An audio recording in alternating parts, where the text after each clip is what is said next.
102,3 MHz. Maranhão FM. Garanhuns, Pernambuco.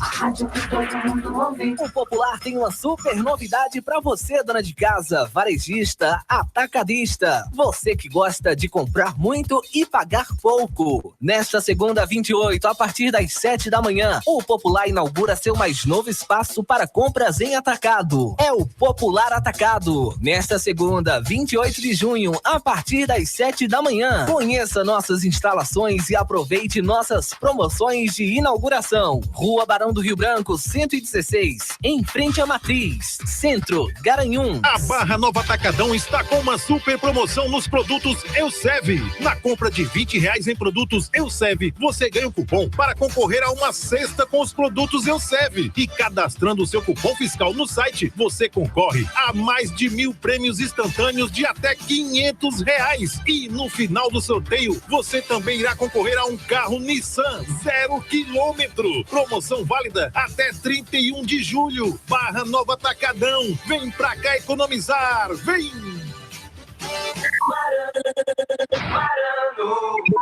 Quem entende de estilo próprio conhece a Coach, porque a Coach é mais que uma marca, é um conceito de moda. E é por isso que Garanhuns ganhou uma loja exclusiva da Coach no centro da cidade. Tudo o que você precisa para ficar ainda mais linda, a Coach tem. Das roupas aos acessórios, a Coach é a número 1 do Brasil. Siga nosso Instagram, Coach Garanhuns Oficial, e confira as badaladas novidades da nossa loja exclusiva, na Rua Dom José 105 Centro. Coach, mais que uma marca, um conceito de moda. A rede de farmácias Deon em Garanhuns tem 2 linhas telefônicas para melhor lhe atender. Anote os números 37610874 ou WhatsApp 87988556378. Isso mesmo, no fixo 37610874 ou WhatsApp 988556378. Atendimento especial e o melhor para cuidar da saúde, beleza e bem-estar é na rede de farmácias Deon. O caminho da saúde. Tá sonhando com o Fiat Mobi novinho na sua garagem? Acorde pra realidade. Essa semana no Mandacaru da Sorte tem um Fiat Mobi zerinho no quarto sorteio. Um Mobi e mais 5 mil no primeiro, 5 mil no segundo, 5 mil no terceiro sorteio e 10 prêmios e R$500 no Giro da Sorte. O que você está esperando? Corre e compre logo o seu. Só custa R$5. Adquirindo o Mandacaru da Sorte, você contribui com a Associação São Vicente de Paulo de Arco Verde. Mandacaru da Sorte, Mandacaru da Sorte. Liga o rádio, tenha pra você vai ver. Núcleo de Ortopedia Hospital Perpétuo Socorro, a maior estrutura em traumato-ortopedia da região. Atendimento clínico com especialistas, diagnósticos completos, marcação e realização de cirurgias. Equipe com 8 ortopedistas à sua disposição. Tudo num só lugar. O Núcleo Ortopédico do Hospital Perpétuo Socorro disponibiliza atendimento clínico e cirúrgico para tratamento de fraturas em todas as especialidades ortopédicas como coluna, ombro, mão, quadril, joelho, pé e ortopedia pediátrica, além de possuir o mais completo centro diagnóstico por imagem, realizando ressonância magnética, raio-x digital, ultrassonografia, tomografia computadorizada, densitometria óssea e muito mais. O Núcleo Ortopédico do Hospital Perpétuo Socorro atende por todos os convênios do hospital. Informações e marcações 87 3762 2002. ZYD 252, Rádio Marano FM, 102,3 MHz. Garanhuns, Pernambuco, a rádio que todo mundo ouve. Quarto Poder. Quarto Poder. Está no ar. Quarto Poder. Seu programa jornalístico com credibilidade e imparcialidade, sob o comando do economista Matheus Fernandes e dos bacharéis em Direito Felipe Barros e Lucas Cavalcante.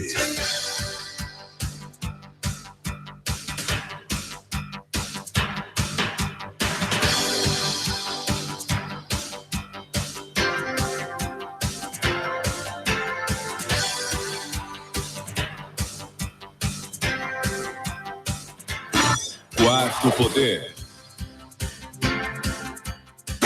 Matheus Fernandes. É isso aí, meus amigos. 12 e 2 na 102,3 FM, na Rádio Marano, a rádio que todo mundo ouve. a partir de agora, o Quarto Poder, seu programa de política, economia e comportamento. E comigo, de segunda a sexta, ele, Lucas Cavalcante. Lucas Cavalcante. Boa tarde, meu amigo Matheus Fernandes. Boa tarde aos ouvintes da Rádio Marano. Lembrando, pessoal, que a Marano é multiplataforma, tá? Junto com o Quarto Poder, nós estamos no YouTube, Spotify. Onde você procurar, nós estaremos. Não é isso, meu amigo Matheus Fernandes? Com certeza.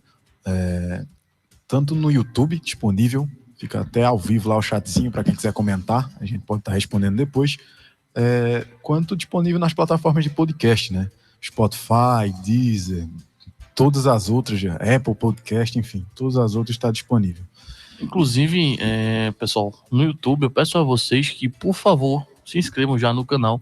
A gente tá ali, já chegou nos 100 inscritos, Matheus, não, né?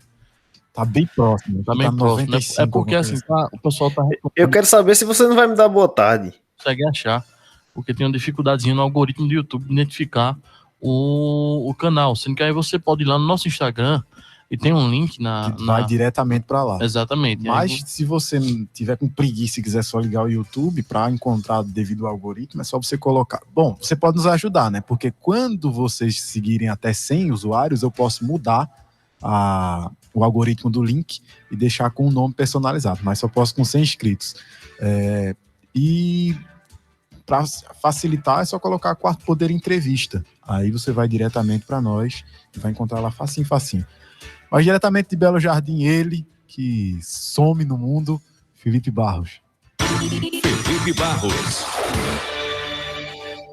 Boa tarde, Matheus. Boa tarde, Lucas. Boa tarde a todos os ouvintes. Sumi não, viu? Você que não me chamou mais cedo. Eu tava aqui pronto para dar boa tarde aos ouvintes. Boa tarde, meu querido. Que honra falar com você nessa segunda-feira e com meu amigo Matheus Fernandes. E agradecer já esse pessoal que está nos escutando aí, ouvindo Matheus e Felipe brigarem aqui quase todo dia. Não, com certeza. A gente fica muito feliz de ter esse tempo que a gente está aqui na rádio, né? Tem muita gente participando com a gente do Quarto Poder, muita gente contribuindo da maneira mais proativa possível, sempre. A gente gosta muito e sempre contribuam, tá? Muita gente vai lá na mensagenzinha ali no privado do Instagram ou no WhatsApp do Quarto Poder e geralmente manda sua dica, sua sugestão. Pessoal, temos muitas notícias hoje, tá? Mas eu só vou dar as manchetes depois dos intervalos. Quarto Poder, você sempre atualizado com o melhor conteúdo da notícia.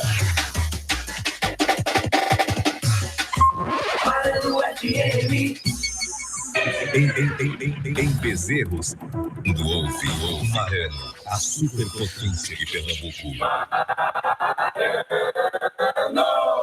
Envie seu e-mail para qpquartopoder@gmail.com. qpquartopoder@gmail.com. Sua empresa está precisando de capital de giro? Tem planos para investir em novo negócio ou ampliar suas operações? Não consegue financiamento junto aos bancos ou investidores? Conte com a Sedes Consultoria e Planejamento para solucionar os problemas de sua empresa. Afinal, são mais de 18 anos de experiência no mercado e mais de 500 projetos aprovados no Banco do Nordeste. Visite nosso site www.sedesconsultoria.com.br. Quarto Poder.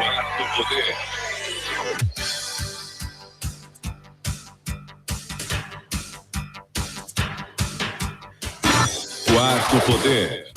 Matheus Fernandes. Volta, meus amigos, 12:06.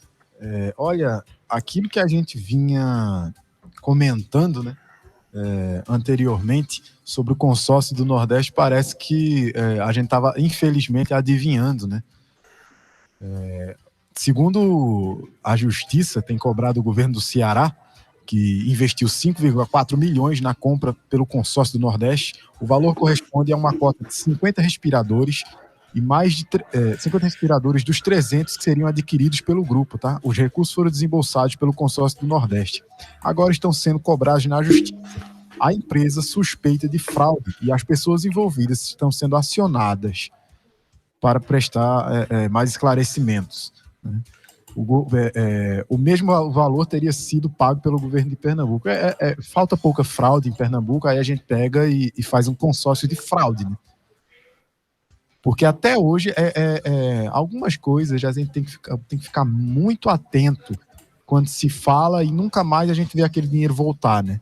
Tem um monte dessas coisas que saem fotos, saem representantes públicos abraçados e tentando impor alguma mensagem positiva de que vai acontecer e vai fazer. E a Magda Alves, ela tinha cobrado que Garanhuns recebesse vacinas do consórcio. Como, Magda? Se não chegou nada até hoje do consórcio. Tá parecendo a Covaxin, né? Tem contrato, né, já, inclusive valores estipulados, mas, no entanto, não foi produzido nada, não foi nem liberado pela Anvisa e nem pela OMS ainda. Olha, Felipe, tem um cara que nós três acompanhamos aqui, somos fãs dele, inclusive, é o Andreasa, né? E o Andreasa, ele diz uma coisa... Carlos Andreasa. E Carlos Andreasa sempre diz uma coisa, olha, tem método. Veja qual é o método que é utilizado nessa política que Matheus falou, a política da fraude. Você cria um consórcio, né, para criar toda uma simbologia ali, porque o símbolo na política ele é muito forte, né? Você vê ali governadores se reunindo, em tese, indo de contramão a presidente da República e fazendo algo que salvaria vidas, mas na prática a gente começa a descobrir que não tem muito fundamento o que está sendo feito.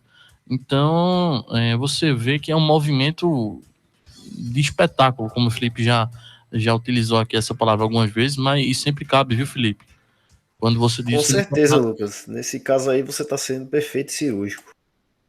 Pois é, e aí a gente vê que o método é esse, né? Um modus operandi, usando o latim aí que o Matheus gosta que eu utilize, uma maneira que se opera nesse sentido é sempre por trás da fraude colocar um espetáculo político à frente para a população ovacionar e ter como certo, quando na verdade é uma fraude alarmante. Exatamente. E o Felipe tocou num assunto sobre a Covaxin que, olha, infelizmente, parece que no Brasil é o brasileiro por ele mesmo e esqueçam qualquer liderança política que venha poder remediar alguma coisa neste momento. Eu acho que, principalmente o pernambucano, ele está às cegas, tá? Navegando às cegas. Mas o brasileiro é resistente. Sobre a CPI da Covid, ela vai notificar o STF sobre suposta prevaricação do presidente Jair Messias Bolsonaro. Quem traz para nós essa notícia é o Yuri Hudson. O comando da CPI da Covid avalia comunicar a ocorrência de um suposto crime cometido pelo presidente Jair Bolsonaro no caso da compra da vacina indiana Covaxin.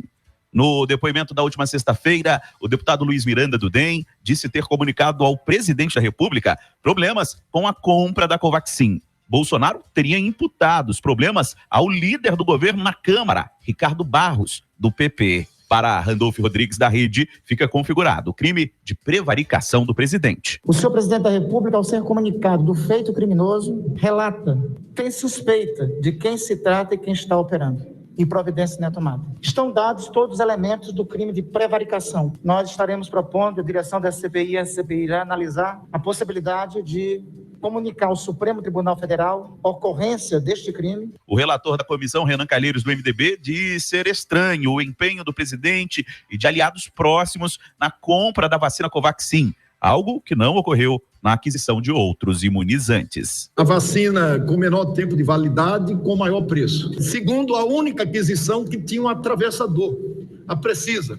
Terceiro, esse atravessador pediu adiantamento e indicou para receber esse adiantamento uma outra empresa constituída em paraíso fiscal, para claramente burlar o controle e a fiscalização. O presidente da CPI, Omar Aziz, do PSD, também ponderou sobre a gravidade da denúncia apresentada por Miranda, até então aliado do governo. A gravidade é muito maior do que vocês estão imaginando. Essa pessoa que é citada pelo presidente é líder do governo dele. Pelo Twitter, o líder do governo, Ricardo Barros, ex-ministro da Saúde na gestão Temer, negou ter se envolvido na compra da Covaxin.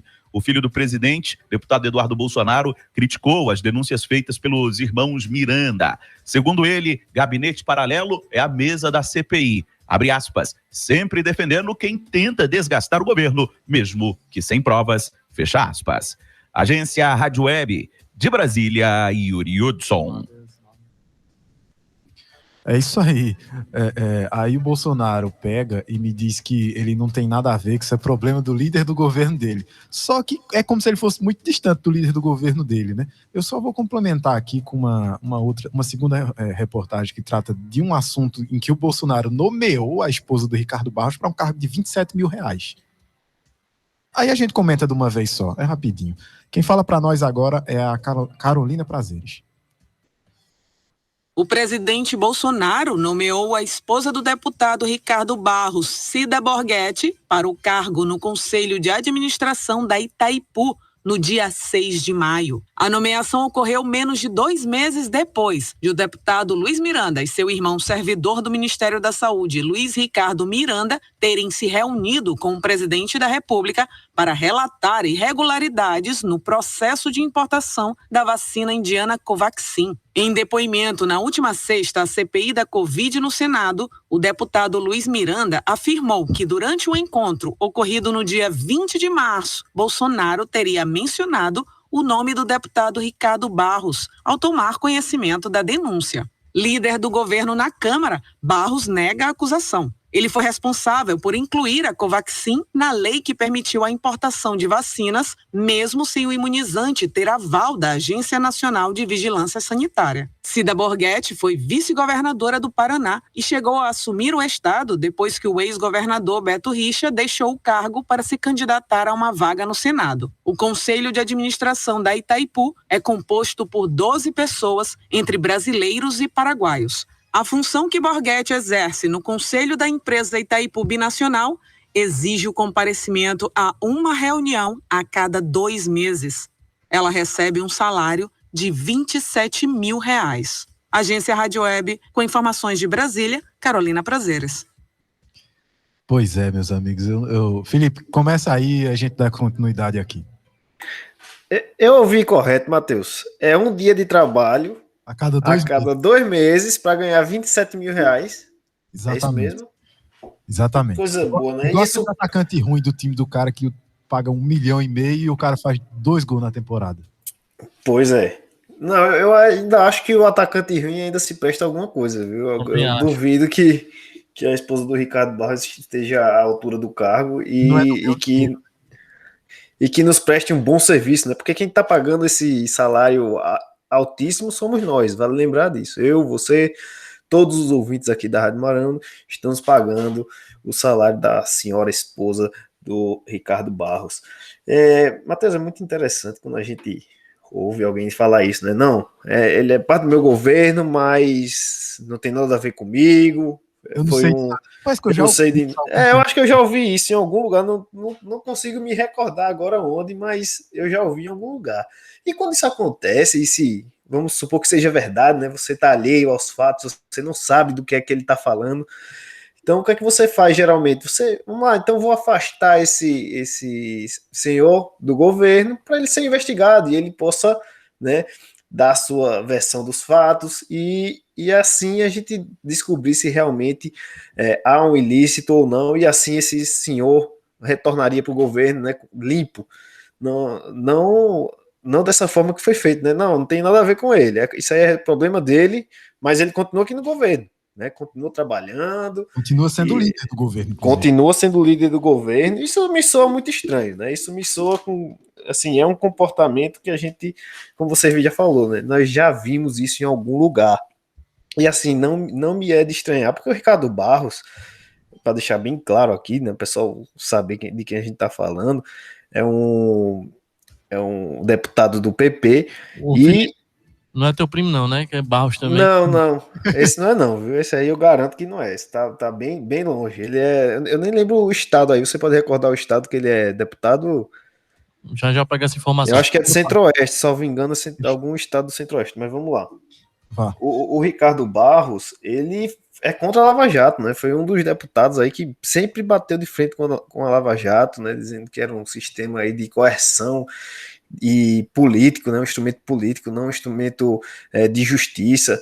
E aí a gente vê o governo se aproximando desse tipo de pessoas e, assim, uma bandeira que desistiu, né? Bolsonaro desistiu da bandeira de combate à corrupção Ele disse que a corrupção acabou, né? Que a Lava Jato acabou porque a corrupção acabou. Não tem corrupção no governo, então não precisa, né, de ninguém investigar.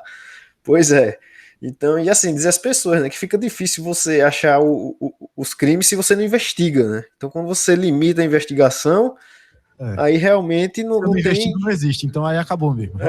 É igual aquele, você chega, vê sua esposa com outro na rua e fecha os olhos, diz, não vi nada, chegar em casa tá tudo Que os olhos certo. não, o coração não sente. Pois é, isso não existe, né? Senão a gente tem que... E muito me estranha, Matheus e Lucas, que ainda existe muita gente defendendo as atitudes do governo federal sem observar esse tipo de atitude, sem observar esse tipo de fato. Olha, Felipe, meu comentário vai justamente nesse sentido aí.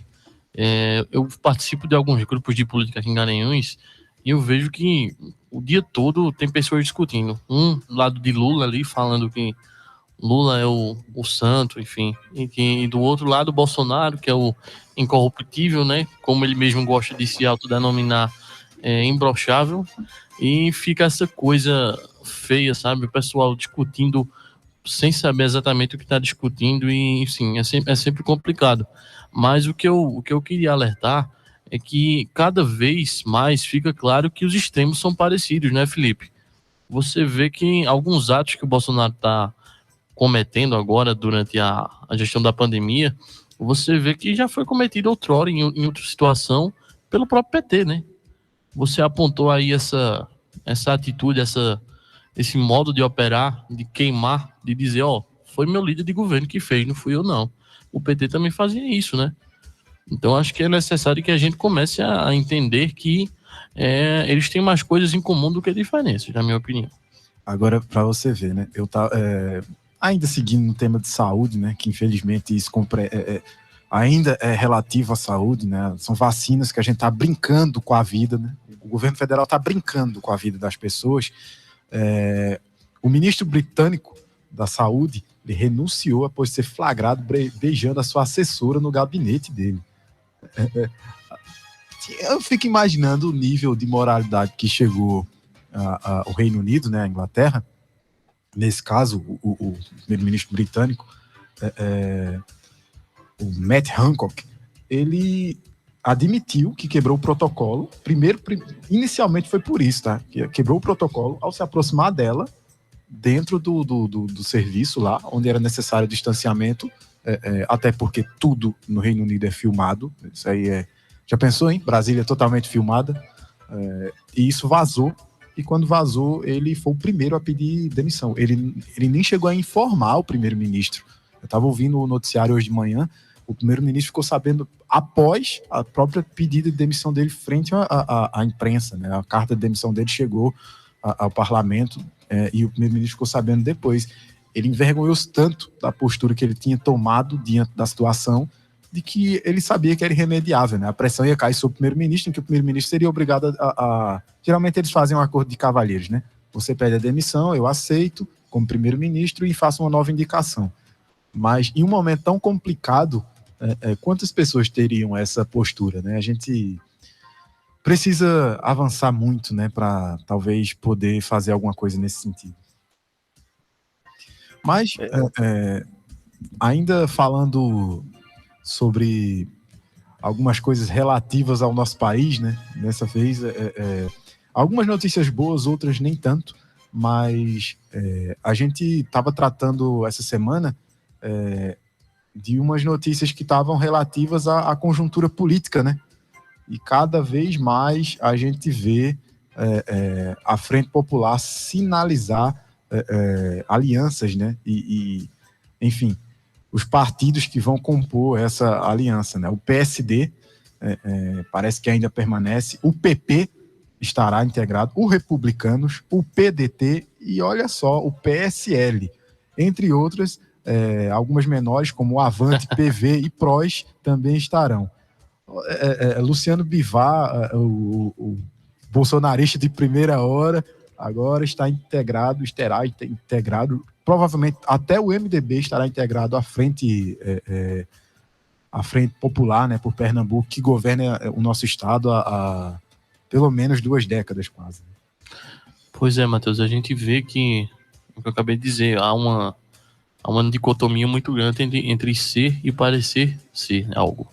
A gente vê o caso de Luciano Bivar, tá à frente aí do PSL, foi o partido que Bolsonaro se elegeu, né, o 17, todo mundo lembra, e ele aparecia como apoiador de primeira hora do presidente, inclusive foi um deputado muito bem votado, salvo engano, terceiro ou quarto deputado mais votado do estado, e a gente começa a compreender que o que se faz não é o que se parece, né? Exatamente o que eu estou colocando aqui nessas últimas palavras minhas. E aí ele agora, Paulo Câmara aí, que não dá para dizer que Paulo Câmara está no mesmo lado de Bolsonaro, né? Isso aí é uma coisa muito clara. E, obviamente, a gente tem nossas críticas aqui à gestão do PSB, que são muitas e variadas, mas a gente vê que a oposição está mais preocupada em tese, né, quem deveria ser oposição está mais preocupado em colher louros da política do que, de fato, tomar alguma atitude quanto à gestão à frente do Estado. E o Partido dos Trabalhadores barganha de forma mais forte, né? Provavelmente gostaria de ter a vice nesse conglomerado de partidos, né? Nessa junta partidária. E uma pontuação que eles colocam aqui é que talvez o Podemos de Ricardo Teobaldo também possa integrar. Eu acredito que não, tá? Mas tudo pode acontecer nesse jogo político. Principalmente porque esses outros partidos pedem que seja o ex-prefeito do Recife o candidato ao governo do Estado. Eles apoiam o Geraldo Júlio como candidato ao governo do Estado. É pedido deles, segundo a reportagem de Política Pernambucana, que também circula em outras, acho que na Folha, é do Edmar Lira, tá? A fonte. Então, não... Mas eu vou repetir aqui as palavras de Felipe de vez em quando. Eu espero que ele seja. Pois é, meus amigos. Mas vamos falar de uma coisinha boa, né? Ou não tão boa assim também. Vamos tratar agora de economia com o professor Écio Costa. Economia e Negócios. Oferecimento Sedes Consultoria. Soluções para a sua empresa. Economia com Écio Costa. Boa tarde, Matheus e Lucas. Boa tarde, ouvintes do Quarto Poder. E vamos a mais uma semana econômica. Após uma semana de muitos altos e baixos no mercado, com na sexta-feira a entrega da nova fase da reforma tributária que mexe justamente com o pagamento de imposto de renda sobre aplicações financeiras, o noticiário econômico deve seguir como um dos principais fatores que vai trazer agitação tanto na Bolsa quanto na economia nessa virada de mês e ao longo da semana. Aqui no Brasil, a semana vai contar com os primeiros dados de atividade econômica do mês de maio, né, após uma surpresa positiva que tivemos do Produto Interno Bruto no primeiro trimestre. A gente deve continuar vendo dados que apontam que a economia brasileira está mais resiliente no início desse segundo trimestre. Os dados mais importantes da semana são aqueles do emprego.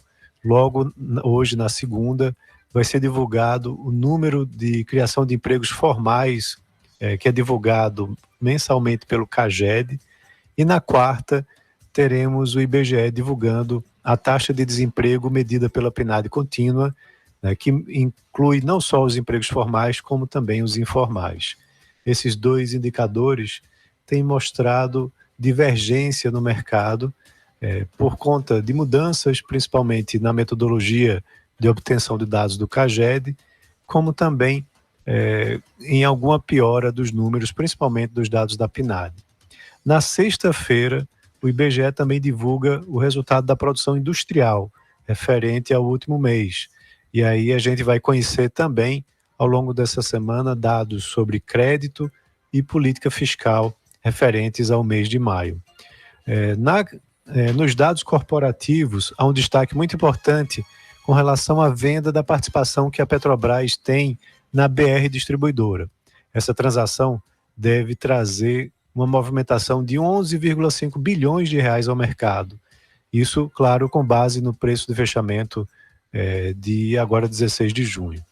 A Petrobras ela vai, com isso, ter uma operação de desalavancagem, né, do seu endividamento, e também vai trazer uma retirada dessa pressão de baixa sobre as ações da BR, né? E também, dia 30 de junho será o limite para a Petrobras se desfazer desse ativo. Lá fora, a gente tem relatório de emprego nos Estados Unidos, conhecido como payroll, né, que é sempre o centro das atenções, e também a gente tem, junto com a inflação, né, utilizado como um indicador importante para a gente entender a movimentação dos mercados e quais movimentos o Fed também vai adotar no futuro. Temos também dados relacionados ao Relatório Nacional de Emprego, chamado ADP, que vai mostrar a criação de vagas no setor privado do país. E, por fim, para finalizar a semana, temos ainda alguns dados importantes da China, como a produção industrial e indicadores na Europa, destacando aí o PIB lá do Reino Unido. Então é isso, um ótimo início de semana a todos e um grande abraço. É isso aí, meus amigos. Alguns fatores importantes, né? A previsão, eu estava vendo hoje o Boletim Focus, o professor já anunciou aqui de antemão. O professor, parece que as previsões deles dão mais certo que a do Banco Central. Ou o Banco Central está copiando a gente agora. Então, vou conversar com o Campos Neto para ver se ele está querendo pagar essa pelas previsões, porque previsão de inflação segue alta, o IPCA segue em ritmo acelerado, não tem o que fazer. A taxa Selic em 6,5% até o final do ano, pelo que eu estava vendo. O professor já tinha apontado isso semana passada, no máximo 6,25%, mas já chega a 6,5% nas previsões. E o PIB cresce 5,05% nesse ano também. Tá? É tudo muito. Inflação alta, juros altos e crescimento alto também. Uma hora a gente vai ter que equilibrar essa balança.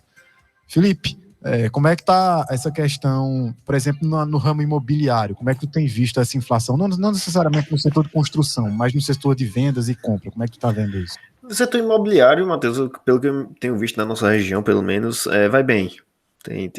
Tem se feito muitos negócios aqui, mas eu deveria isso muito aos juros baixos dos bancos, né? Juros baixos, isso incentiva as pessoas a fazerem aquisição de imóveis. Então eu vejo que o momento está aquecido, a gente não sabe até quando, né? Porque os juros devem subir, e assim que eles subirem, aí vai ficar um pouco mais complicada essa questão no ramo imobiliário. Um ponto que eu achei muito interessante que ele falou aí foi da questão da distribuição, né, da Petrobras, que ela está vendendo a parte de distribuição. Então acho que isso é um ponto positivo para nós que queremos um estado mais enxuto. Eu acho que não faz sentido nenhum o estado ter posto de gasolina. Não sei se vocês concordam comigo, mas na minha cabeça não faz sentido nenhum. Eu vejo isso com muito bons olhos. Essa venda aí, a Petrobras vendendo suas ações, né, da BR Distribuidora, eu acho que é um ponto muito importante aí para quem investe, né, e até para o povo brasileiro como um todo, né, saber que o Estado não vai estar mais interferindo, pelo menos na distribuição e no posto de gasolina, né. Lógico que a gente sabe que ele interfere no preço final do combustível, mas aí temos uma interferência um pouco menor. Exato. Eu estava conversando aqui com o Lucas em off sobre a Ceilândia, tá? Que é uma das maiores favelas desse país, que fica ali em Brasília, onde mais ou menos se localizava, esteve por lá o Lázaro, que a gente ainda vai comentar sobre ele hoje aqui. E você tocou num ponto importante. Quando a gente estava estudando os problemas de Garanhuns durante a sua campanha, não é segredo para ninguém, acho que todo mundo meio que fez isso, né? Todos os vereadores, ou provavelmente os que mais se atentaram aos problemas locais, se atentaram não necessariamente na diminuição do Estado, da presença do Estado em algum setor, mas a mobilidade do Estado para atender e resolver os problemas de onde ele deveria estar e onde ele não está. Porque, por exemplo, a gente trata, sei lá, da manutenção de postos de gasolina, como você tratou aí, mas a gente tem do lado de Brasília o poder central do país, onde está todo o dinheiro da gente, e tem uma favela gigantesca do lado, com condições subhumanas, tá? Subhumanas. Todo mundo sabe que são condições subhumanas. Quando você entra dentro de uma... Por exemplo, o Rio de Janeiro, que é onde tem as maiores favelas desse país, e o tráfico domina boa parte delas, junto com a milícia, ele já foi capital do Brasil. O dinheiro esteve por lá. O dinheiro dos nossos impostos correu muito por lá. E o Estado nunca se fez presente. O Estado não se faz presente onde precisa estar. Sabe por quê? Quando eu digo isso, as pessoas que são mais estatizantes ou que preferem um Estado maior, elas parece que têm uma ilusão de quem é que está à frente do poder das decisões do Estado. São os políticos. E os políticos, eles só entram onde dá lucro. Ah, mas meu político preferido, ele investiu em educação. Mínimo. Nenhum presidente sério nesse país, inclusive os que eu admiro, nenhum deles tiveram a capacidade de mover o Estado para o Estado social. Ah, o welfare state, como a gente chama, né? Não, tem gente que prefere o laissez-faire. Eu não prefiro nenhum dos dois, eu prefiro o equilíbrio das coisas. Se a gente estudar o Estado de ponta a ponta, a gente só vai chegar à obviedade que a gente sabe que o Estado está aonde os políticos podem lucrar e aonde não dá voto. Por exemplo, saneamento básico. Porque quando a gente trata de uma favela que quase não se tem saneamento básico. Saneamento básico não dá voto. Não dá voto. O cara cuidar da água, como a gente falou que a água se perde pelo caminho, não dá voto. Não dá voto porque não é uma grande obra, não é uma grande construção que vai ter o nome. Não existe encanação, sei lá. Encanação... É aquela história também, né, Matheus, que a gente tava falando, que o que os olhos não veem, o coração não sente. Você não vê a água vazando, né? Eventualmente aparece algum vazamento, mas são coisas que as pessoas não conseguem enxergar e ver isso como uma qualidade, uma coisa boa. Exato, e não existe uma obra, por exemplo, que o cara consegue colocar, por exemplo, encanação Prefeito Arnaldo. Não existe, né? Não tem inauguração de um cano. Aí não dá voto, né? Aí, é o que eu falava há pouco, Matheus. Sempre buscando a simbologia, né? Sempre buscando o espetáculo político por trás de qualquer ação. E isso incomoda muito a gente, mas isso é uma mentalidade que tem que mudar no cidadão também, né? Não adianta nada o político começar a fazer, porque assim, obviamente, todo o processo que é feito na humanidade, ele vem através de dar algo e receber algo. Isso a gente tem que deixar claro também. O político, ele trabalha para ter, de fato, a popularidade política. Então, acredito eu que a população tem que entender isso também, que ela tem que trabalhar com os interesses delas, porque no final, o cara que está em casa, o cidadão, ele trabalha para o governo sem ter feito concurso, né? Tem essa aí também. Exato. Quem dizia isso era o Reagan. Tá? O contribuinte, o cara que paga imposto, ele trabalha para o governo e não sabe. Né? Você tá aí na sua, sei lá, seu quase negócio. 6 meses do ano, 5 meses do ano a gente paga de imposto. Exatamente. Você tá no seu negócio, você acabou de vender uma água. Meu amigo, pode ter certeza que você acabou de trabalhar para o governo. Pode ter certeza absoluta.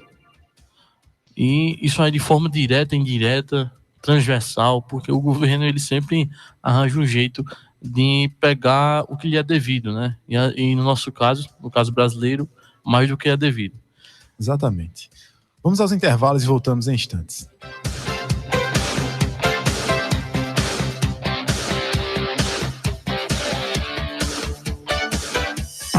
Quarto Poder, você sempre atualizado com o melhor conteúdo da notícia. Marano FM, você na melhor. Calma, eu vou passar o recado, pode deixar. Ei, você que tá me ouvindo, eu e meus amiguinhos aqui temos muitas dicas especiais pra te passar. Eu tô falando do Drops do Pet, um quadro incrível com novidades e curiosidades do mundo animal. Você vai amar. Drops do Pet, a qualquer momento na nossa programação. Marano. O Quarto Poder está sempre com você. Acompanhe nossos programas e matérias em nosso canal no YouTube, Twitter, Face e Instagram. Sua empresa está precisando de capital de giro? Tem planos para investir em novo negócio ou ampliar suas operações? Não consegue financiamento junto aos bancos ou investidores? Conte com a Sedes Consultoria e Planejamento para solucionar os problemas de sua empresa. Afinal, são mais de 18 anos de experiência no mercado e mais de 500 projetos aprovados no Banco do Nordeste. Visite nosso site www.sedesconsultoria.com.br. Quarto Poder.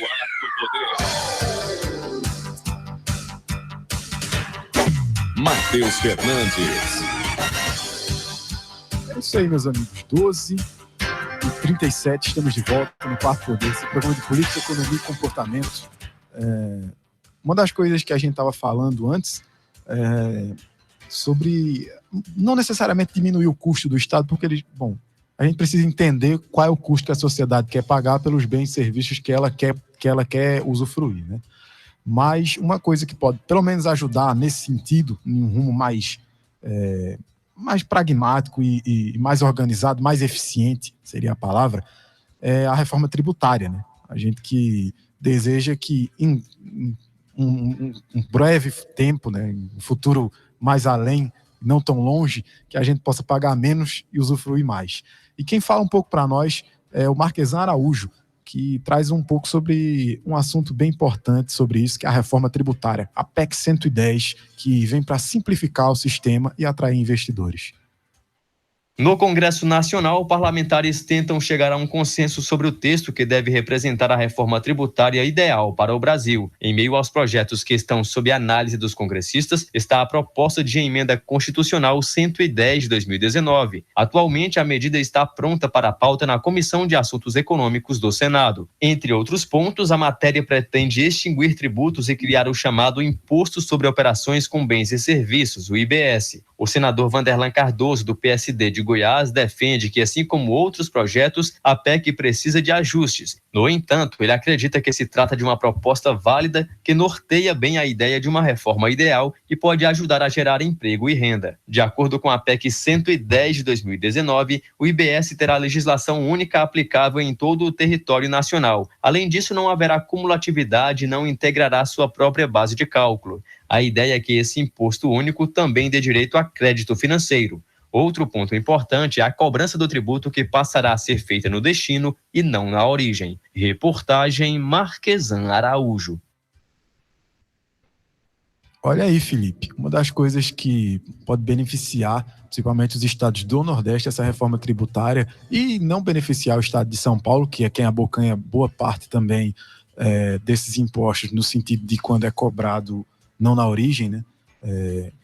Sim no destino, se não me engano, assim, que é inverso, né? O IBS, pode ser que melhore bastante. Se não me engano, com essa reforma tributária, São Paulo perde 20 bilhões do seu orçamento, e se eu não me engano, Pernambuco ganharia em torno de 6, alguma coisa assim. Eu não me lembro de cabeça, mas eu vou estar disponibilizando, inclusive, hoje, aqueles que pedirem, eu tenho o texto todinho da reforma tributária, a emenda que vai para a PEC, né? A emenda projeto de emenda constitucional. Projeto de emenda constitucional, e eu posso estar disponibilizando na linha de transmissão do Quarto Poder, ou aqueles que me pedirem no Instagram, no WhatsApp do Quarto Poder, eu vou estar disponibilizando. Como é que tu enxerga essa mudança, Felipe? Tu acha? Bom, parece que está se acelerando as coisas, né? Ainda bem, Matheus. Só para dar uma informação aqui que eu tinha falado, o Ricardo Barros é deputado federal pelo estado do Paraná, tá? Então tá bem longe, não é meu primo, não é nada meu não, viu? Fiquem tranquilos, do PP, isso, PP Paraná. Mas vamos lá. A respeito desse ponto, acho que é muito relevante, acho que acaba com a guerra fiscal que a gente tem, né? Os estados brigando aí por questão de ICMS, então nesse ponto vai ficar pacificado, né? Todo mundo já sabe, o estado que onde está sendo adquirido bem é o estado que vai receber imposto, que eu acho que é a maneira mais justa, né, para a gente não criar disparidades aí dentro do nosso próprio país. Se aquele estado está consumindo bem, o imposto deve ser daquele estado. Eu concordo plenamente com essa posição, e eu acho que a gente vai ter um equilíbrio maior aqui entre os estados do nosso país. Se não me engano, é um IBS dual, né? São divididos em duas vezes, acredito que em duas parcelas, e ele acumula de uma forma a título de simplificar esses impostos, né? Certamente com prazo maior para o pagamento, porque a diluição deles em outros mil também acaba acarretando em ineficiência e muito mais despesa para poder calcular esses impostos, né? Olha, política nacional. A última pesquisa que a gente debateu aqui apontou o ex-presidente Lula liderando em todos os segmentos eleitorais. Quem traz a notícia é a repórter Sigrid Maier. Pesquisa sobre as intenções de voto para o próximo presidente da República aponta que a maioria dos que apoiam Luiz Inácio Lula da Silva é do Nordeste.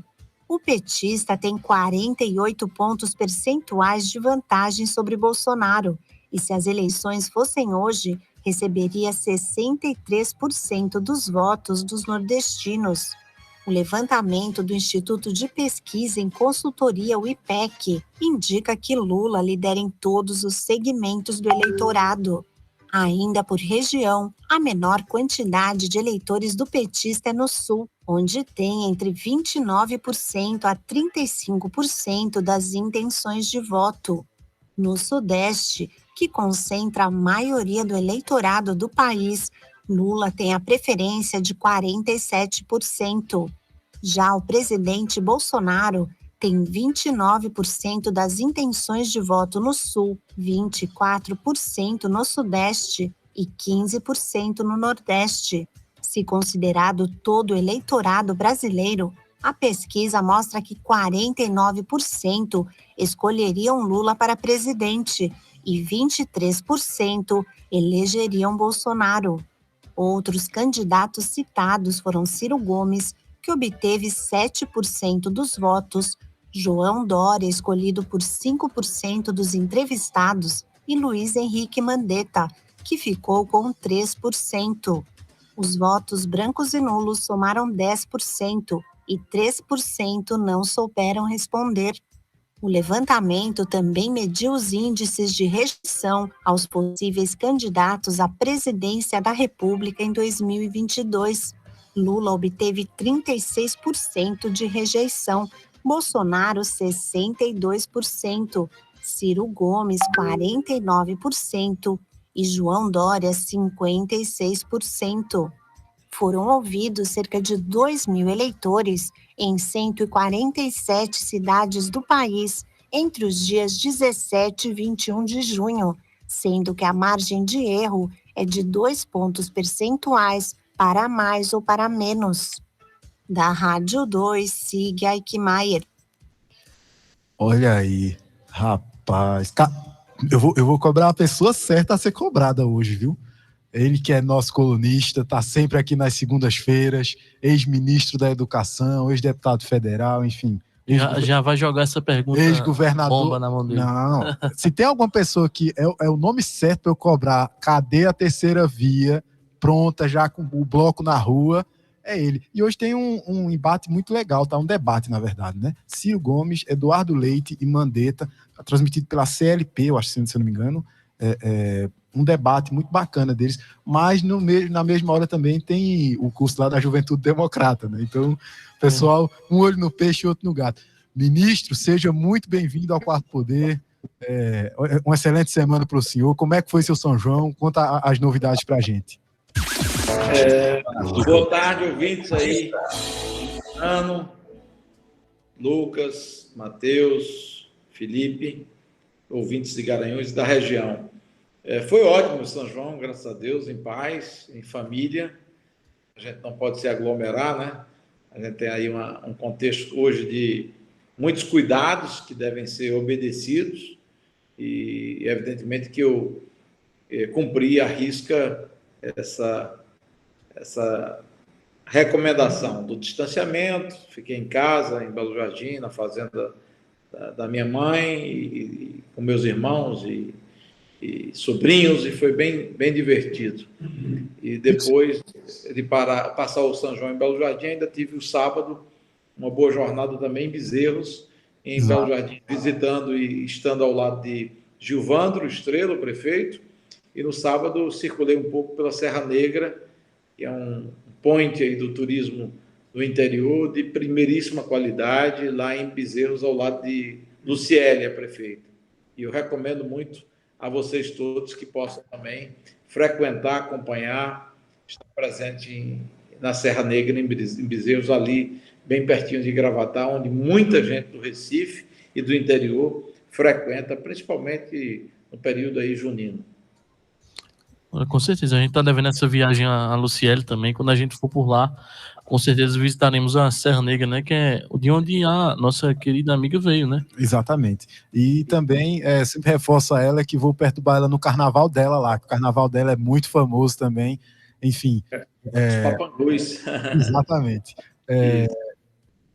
E a gente sempre brinca, né?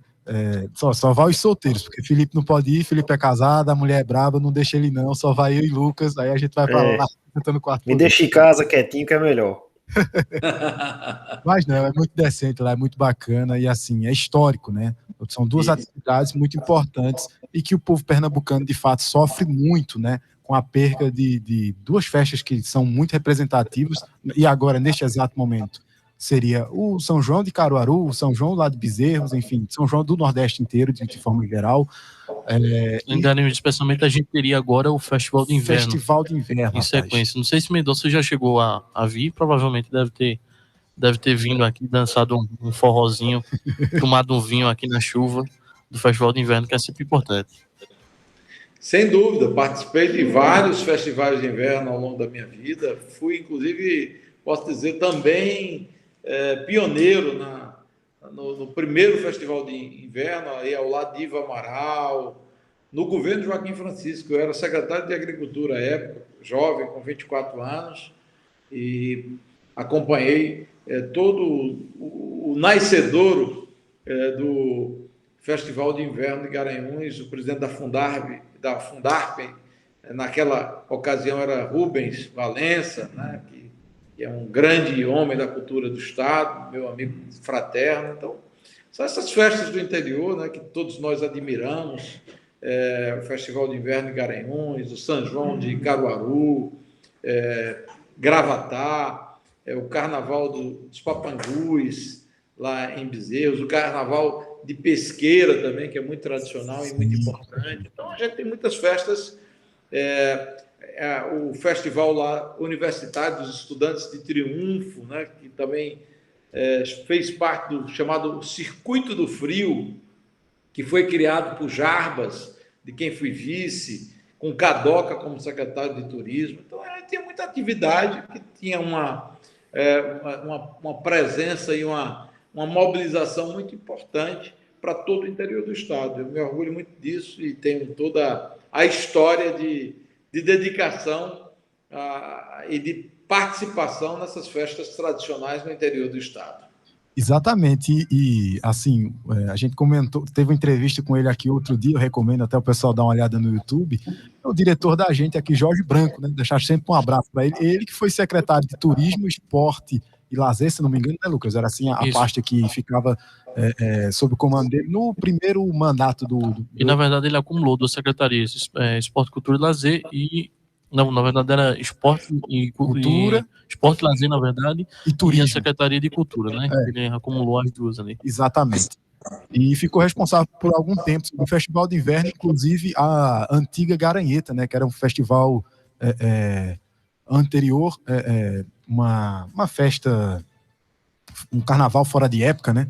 E, assim, era muito importante para Garanhuns, talvez em um momento breve, não sei se vontade da população mesmo, uma pesquisa, né? Saber se poderia voltar, né? Se reativar desta forma as atividades nesse sentido. Acho que Mendonça caiu ali, pelo que eu estou vendo, mas de qualquer forma a gente vai comentar agora.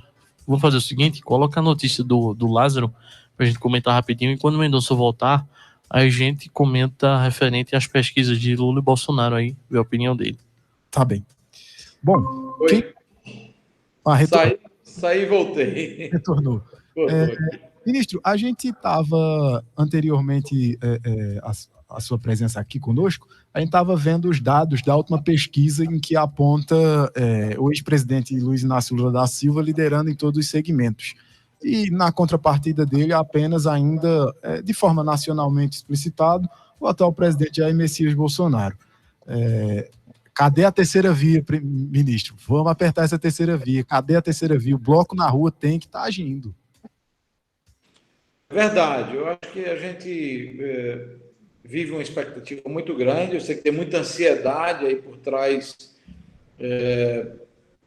dessa discussão, desse debate. Eu, sinceramente, acho que o ex-presidente Lula é muito forte, indiscutivelmente. Os números dele demonstram isso. Mas os números estão meio que inflados, tendo em vista uma certa vontade do eleitor de buscar uma alternativa, né? Indiscutivelmente, Bolsonaro vive um péssimo momento, está cada vez mais numa situação crítica e a pandemia agravou muito isso, esses últimos episódios aí relacionados à CPI também, e muitos erros cometidos, no meu modo de ver, com relação ao início do processo de vacinação, de negação da própria pandemia, mas, enfim, o processo eleitoral eu acho que ainda nem sequer começou. E a terceira via, uma busca de um nome alternativo, ele ainda vai se dar dentro de um debate no campo dos nomes que foram até aqui colocados. Ciro Gomes não é propriamente uma terceira via, ele está aí colocado já como pré-candidato oficialmente pelo PDT, mais no campo do centro para o centro-direita, nós temos aí o nome de João Dória, que vai disputar a prévia do PSDB com Eduardo Leite, governador do Rio Grande do Sul. Eu não acredito em João Dória, eu acho que é um nome muito distante da realidade do Brasil, é muito paulista demais, nada contra os paulistas, mas ele não consegue sequer se viabilizar dentro do seu próprio estado, o que diria fora de São Paulo.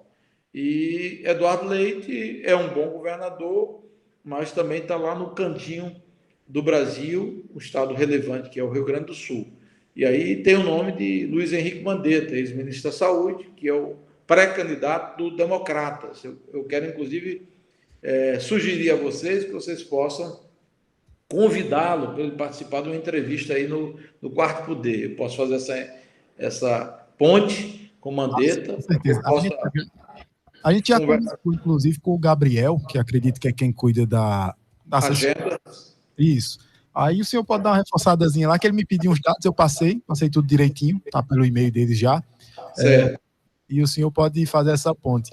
Olha, a gente tem um bolão aqui, inclusive à parte, sobre quem vai vencer as prévias do PSDB, porque ali é muitos nomes colocados, muito peso, muito peso forte, como o senhor colocou, 2 governadores, tem o Arthur Vigílio também, e o atual senador Tasso Gereissati. Eu e Felipe acreditamos, em contrário a Lucas, que quem vence, quem se articula melhor dentro do PSDB, que não é difícil assim prever que tem muitas opiniões divergentes ali dentro, seria o Eduardo Leite. Por tudo que, enfim, todo o desenho que vem se passando. Conseguiu boas reformas, conseguiu restabelecer de forma mais digna o estado dele, e tem poucos contra ele. O Dória apresenta talvez um quadro mais negativo na sua relação partidária, não necessariamente do seu trabalho para o estado, mas na sua relação partidária, talvez um pouco de ambição desmedida prejudique o Dória. Não sei como é que o senhor vê essa postura. Eu concordo com você, eu acho que o Dória cometeu vários erros, trouxe até uma ação muito importante, promoveu uma ação muito importante para nós brasileiros, que foi a viabilização da vacina da Coronavac. Certamente, se nós não tivéssemos a Coronavac, o contexto da vacinação no Brasil estaria ainda pior, o que significa ter mais pessoas morrendo. Mas ele, naquela sua ânsia de fazer marketing pessoal, de se autopromover, de muitas vezes ir para a disputa, eu acho que ele terminou, infelizmente, levando a posição para um contexto bem diferente do que seria desejável, né? Então, essa é a realidade nossa. Eu não acredito em Dória como candidato. Eu também posso me alinhar à sua posição, a sua, né, Matheus e Felipe, que indicam... eu estou abrindo a divergência aqui, Mendonça, porque tem que ter alguém do contrário, né? É verdade, tem que ter divisão. E tem que ter pelo menos uma contraposição, né? Mas eu alinho na posição pró-Eduardo Leite. Eu acho que ele tenderá a vencer as prévias do PSDB, né? Mendonça, só uma... Por não. Aproveitando só um ponto, que voltando um pouco para essas pesquisas, a gente vê que a rejeição de Bolsonaro e Lula também são enormes.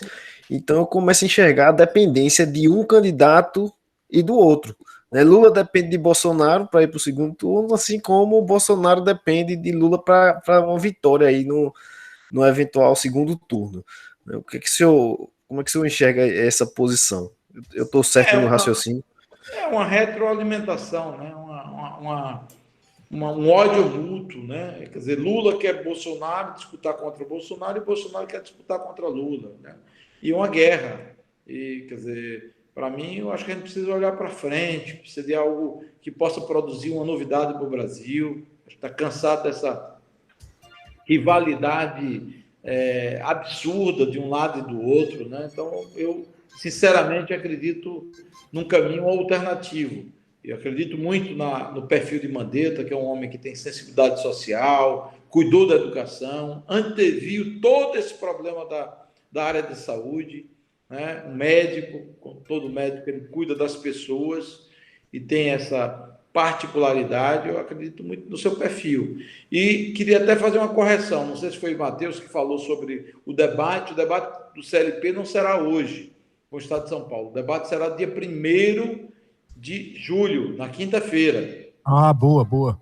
Então, coloque na agenda, divulgue, porque vai ser transmitido pelas redes sociais, e eu acho que vai ser uma grande oportunidade para que todos acompanhem 3 nomes que estão colocados como alternativa a essa polarização Lula-Bolsonaro. E Mandetta estará lá, eu acho que dando um show à parte. Ministro, pontuando aqui já na reta final, a política local, né, que nos interessa muito.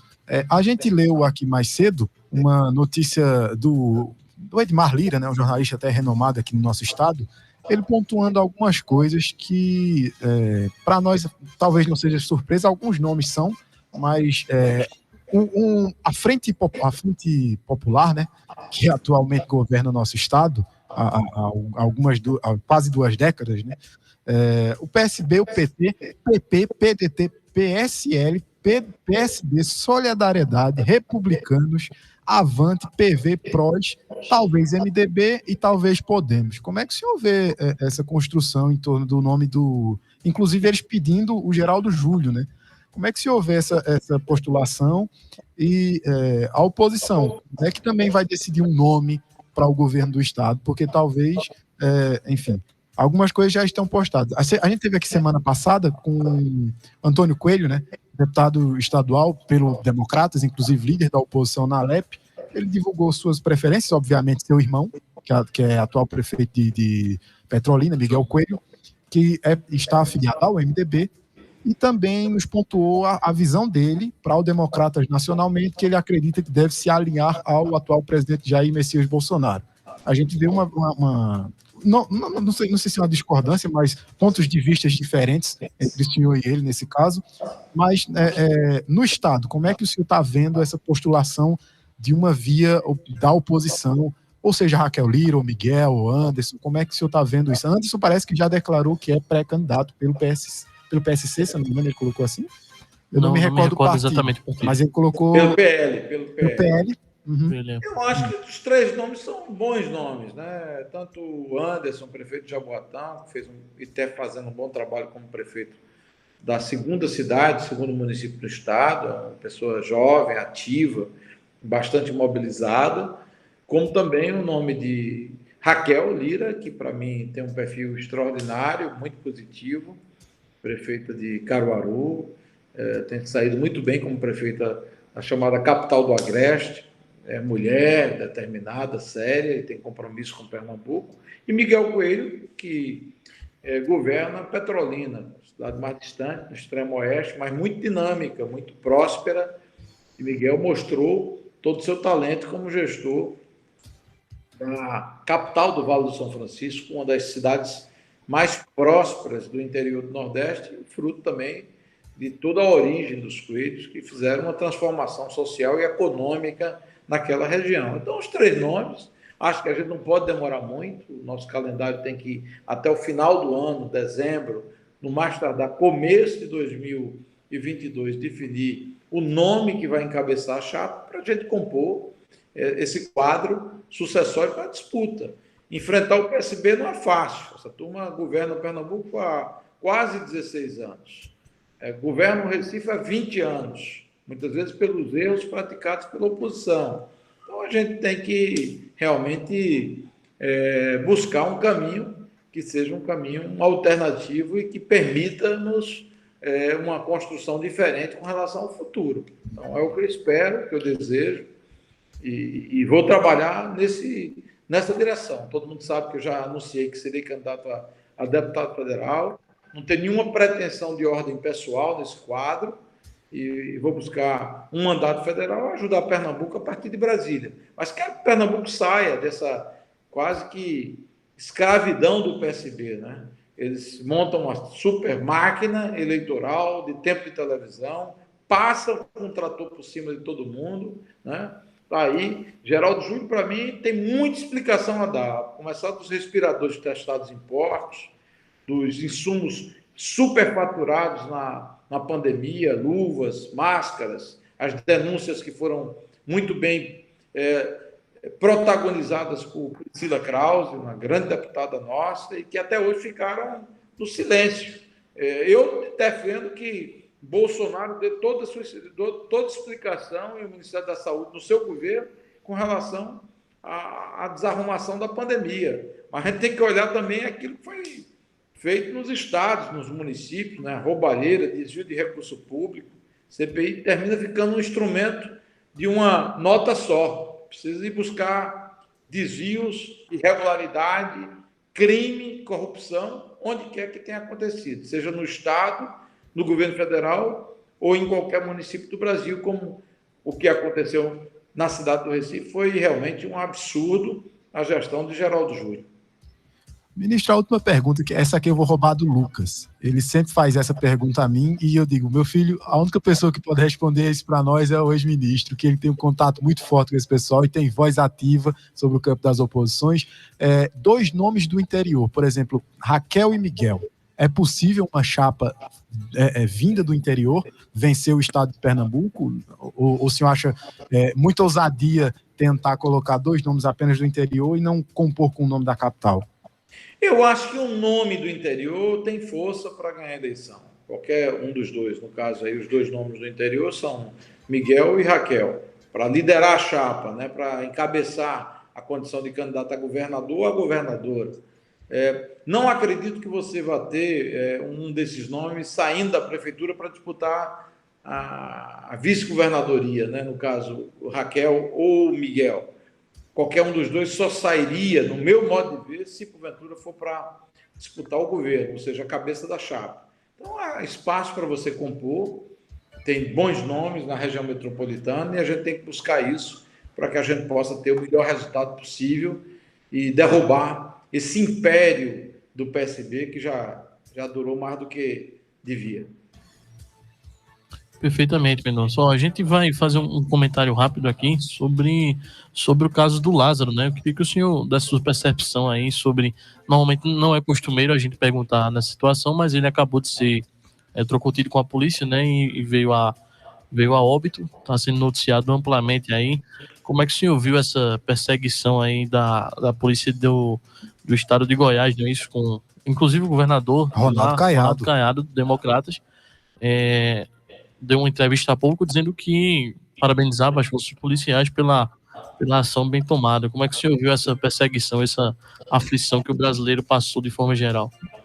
Bom, evidentemente é retrato do Brasil, né? Penitenciárias e uma justiça que não funciona adequadamente, um sentimento de impunidade muito grande, bandidos que aterrorizam a população. Quem reside na zona rural de Garanhuns, dos municípios do Agreste Meridional sabe do que eu estou falando, né? Que muitas vezes o sujeito não tem tranquilidade, uma casinha pequena, um sítio, fica dentro de casa com a mulher, com os filhos, e roubam moto, roubam eletrodoméstico, televisão, geladeira, o diabo, entendeu?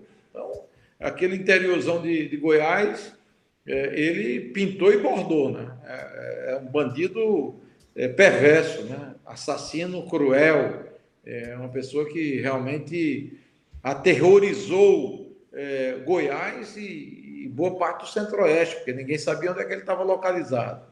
E a polícia de Goiás mostrou eficiência. Aliás, o secretário de Segurança de Goiás, Rodney Miranda, que é delegado da Polícia Federal aposentado, ele foi meu secretário de Segurança Pública em Pernambuco. Vocês são muito jovens, não se recordam. Olha aí. Mas em 2006, quando eu assumi o governo, chamei ele para assumir a Secretaria de Defesa Social e ele E ele foi meu secretário e saiu muito bem como secretário de Segurança Pública, uma pessoa muito qualificada e séria. E Caiado é do meu partido, é um governador também muito determinado, empenhou todo o esforço do governo goiano no sentido de prender o Lázaro. Ele se atreveu a trocar tiro e saiu na pior, né? Aí abatido pela polícia. Então, é melhor ele morto do que mais inocentes mortos. Eu acho que, enfim, a justiça foi feita no sentido de que ele não podia estar aí de forma nenhuma brincando da justiça com a justiça e brincando com a polícia. Ele tinha que ser realmente preso e, se porventura resistisse, como resistiu, e fosse ousado como foi, ele tinha que arcar com as consequências. E aí terminou levando a pior, né? Ministro, a gente só tem a agradecer. Hoje foi quase uma sabatina sobre todas as opiniões e os pontos de vista políticos enfim, toda a sabedoria que o ministro tem aqui para nos deixar e nos acrescentar nesse quarto poder. Nesta segunda-feira, a gente agradece muito a sua parceria, pede que o senhor reforce lá o convite com o ex-ministro da Saúde para que ele esteja aqui o mais breve possível conosco. Será uma honra tê-lo aqui também, para poder falar sobre política, sobre a visão dele de país, quais são os projetos dele, enfim, deixar ele à vontade para ele falar a mensagem dele. Muito obrigado, ministro. Obrigado, Matheus. Um abraço, Lucas. Um abraço, Felipe. Um abraço aos ouvintes da Marano, de Garanhuns e todo o Agreste Meridional. Paz, saúde para todos vocês. Boa tarde e boa semana para todo mundo. Para o senhor também. Pessoal, encerramos por aqui hoje, 1h09, o Quarto Poder, sempre trazendo a melhor notícia, as melhores opiniões, sanando dúvidas, tirando dúvidas pessoais e dúvidas que eu acredito que sejam da nossa audiência também. Mas é isso por hoje, meus amigos. Um prazer estar com você aqui nessa segunda-feira, Lucas. Prazer é todo meu amigo Matheus Fernandes, meu amigo Felipe Barros, sempre uma honra discutir aqui com vocês e agradecer mais uma vez a essa audiência maravilhosa que vem tornando o Quarto Poder um sucesso.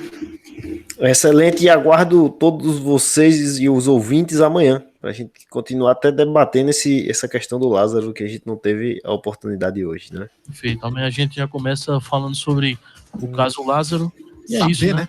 Saber direitinho. Por onde ele esteve, como esteve, o que fez e o que deixou de fazer, para a gente formar da melhor forma possível todos os nossos ouvintes. Pessoal, uma boa tarde e fiquem com Deus. Até amanhã.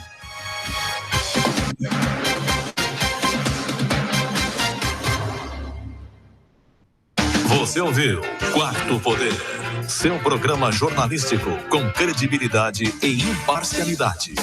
Aqui você ouve as melhores. Marano FM. Em Águas Belas, todo mundo ouve. Marano, a superpotência de Pernambuco. Agora eu quero saber de uma coisa. Levanta a mão aí quem nunca fez uma fofoquinha. Todo mundo já foi fofoqueiro um dia, mas essa dupla de linguarudos tomaram isso como profissão. Conta tudo. Fala, galera! Tá começando aqui o nosso Conta Tudo de Audiência. Tudo bem, minha querida, meu amor? Maravilhosa! Olha essa pele! Que batom esse, abóbora, amiga! Os fofoqueiros mais loucos do rádio vão te contar todos os babados, novidades e tretas do mundo artístico. Conta tudo, conta tudo. A qualquer momento na nossa programação.